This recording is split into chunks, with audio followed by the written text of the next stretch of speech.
आप सभी को प्रणाम। जय श्री राम। मैं हूं ललन ठाकुर बीरगंज नेपाल से। आज के इस वीडियो में हम लोग चर्चा करने वाले हैं, सीखेंगे, समझेंगे, पढ़ेंगे principle of accounting grade 11 Asmita publication book में के है जो अकाउंटिंग फॉर फिक्स इस चैप्टर का नाम है। उसी चैप्टर में से try your self question number 2 का हम लोग सोल्यूशन करने वाले हैं। तो 2 को क्वेश्चन का सोल्यूशन करने से पहले हम लोग क्वेश्चन का पढ़ के समझ लेते हैं, वर्किंग नोट समझ लेते हैं, उसके बाद में हम लोग सोल्यूशन करने का प्रयास करेंगे। ठीक है, तो ये देख सकते हैं, ये बुक है, ये प्रिंसिपल ऑफ अकाउंटिंग ग्रेड 11 है। इसी बुक में से हम लोग सीख रहे हैं। 288 है, 289 क्वेश्चन नंबर में है, पेज नंबर 289 में है, पेज नंबर में टीपी 2 है। तो इसमें कंसीडर द फॉलोइंग इन्फॉर्मेशन है, ये डेट दिया है और ट्रांजेक्शन जनवरी 1/1/2016 में है। परचेज अ मशीनरी RS 50,000 के मशीनरी खरीदा गया है 1/1/2016 में। दिसंबर 31 ईच ईयर, यानी जनवरी से शुरू होगा, दिसंबर में ख़त्म होगा, कैलेंडर ईयर है, January to December. Accounts were close with the charging depreciation at the rate of 10% per year using straight line method. Straight line method depreciation method straight line method है, 10% अपना डिप्रिसिएशन काटना है। July 1/2018 में sold the machinery for RS 40,000 which was purchased on 1/1/2016। 1/1/2016 में जो खरीदा गया था उसी को हम लोग बिक्री कर रहे हैं 40,000 में। ठीक है, अब देखना है दिसंबर 31 2018 में purchase new machinery for RS 50,000 में फिर हम लोग सेकेंड मशीनरी खरीदा गया है कब?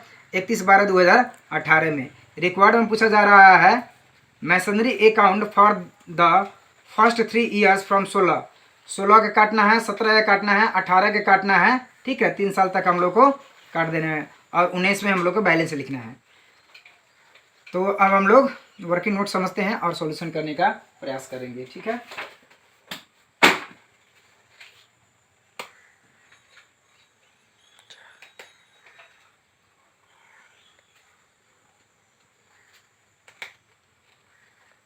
उल्टा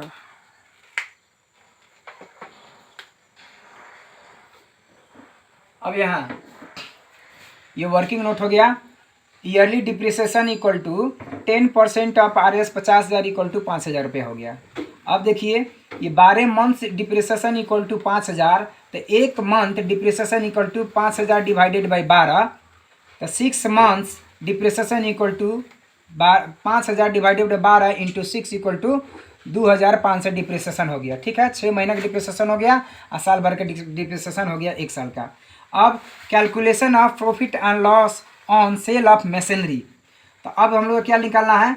cost of machinery equal to RS 50,000 है, लेस डिप्रिसिएशन 31/12/2016 में 1 साल चला है, तो 5,000, तो 50,000 में से 5,000 घट जाएगा, तो 45,000 बैलेंस बचेगा 1/1/2017 में।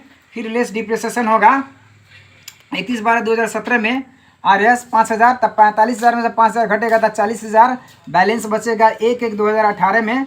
लेस डिप्रिसिएशन फॉर 6 मंथ, 6 महीना डिप्रिसिएशन चला है, 6 महीना चला है, तो 6 महीना डिप्रिसिएशन 2,500 होगा, 2,500 होगा, तो 40,000 में से 2,500 घट जाएगा, तो 37,500 बैलेंस बचेगा, यानी कि बुक वैल्यू और बैलेंस बचेगा 1/7/2018 में। ठीक है, अब इसमें समझना क्या है, 37,500 बुक वैल्यू हो गया, लेकिन हम लोग का सेल्स वैल्यू कितना है? 40,000 रुपया दिया है सेल्स वैल्यू। तो हम लोग का बिक्री करना चाहिए 37,500 में, लेकिन इससे ज़्यादा में हम लोग बिक्री किए हैं, तो इसमें क्या होता है कि gain on sale of machinery होगा।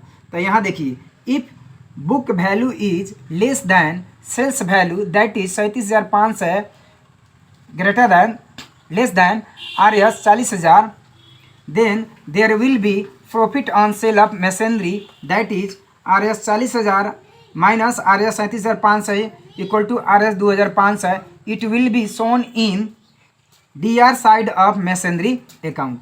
अब इसके बाद में हम लोग यहाँ समझना है जर्नल एंट्री।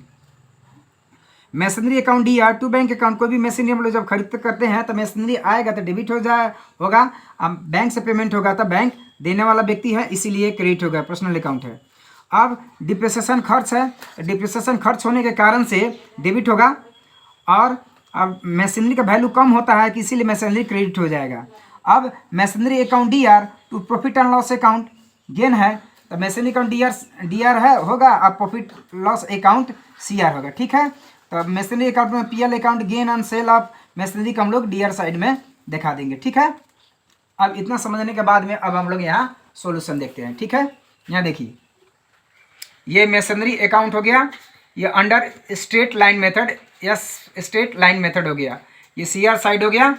अब आइए डी आर साइड में, ये try your self problem question number 2 के सॉल्यूशन है डी आर साइड में। अब मशीनरी अकाउंट का अर्थ है लेजर पोस्टिंग करना है, तो लेजर फॉर्मेट होगा date particulars J F amount, date particulars J F amount. ठीक है, अब आइए 1/1/2016 है to bank account, first machine है 50,000 में हम लोग खरीद दिए, और डी आर साइड में 50,000 हम लोग लिख के क्लोज कर दिए। अब 31/12/2016 है, 31/12/2016 है, तो बाई डिप्रिसिएशन अकाउंट 1 साल के निकाल दिए 5,000। अब बाई बैलेंस सी डी है, 50,000 में से 5,000 घटेगा तो 45,000 सी डी बचेगा, ये सी डी उठ के आएगा डी आर साइड में। यहाँ 1/1/2017 में टू बैलेंस बी डी हो जाएगा 45,000। अब फिर इसके डिप्रिसिएशन काटना है 31/12/2017 बाई डिप्रिसिएशन अकाउंट 5,000 है। अब 31/12/2017 बाई बैलेंस सी डी है, अब 45,000 में से 5,000 घट जाएगा तो 40,000 बचेगा।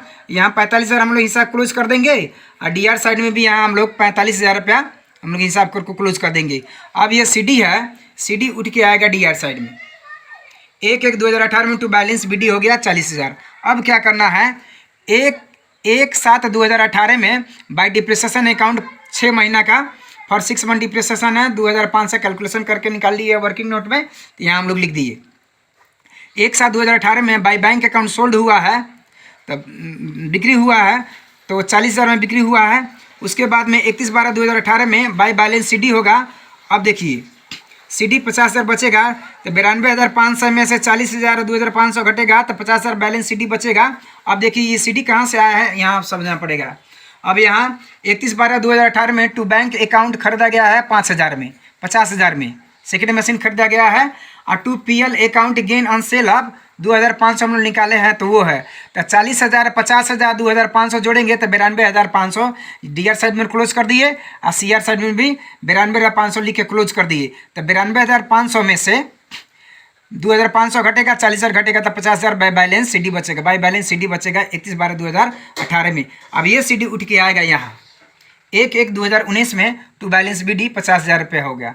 अब देखना है opening balance B D on 1/1/2019 में आर एस 50,000 हो गया, again on sale of machinery equal to 2,500 ये आंसर हम लोग को हो गया। ठीक है।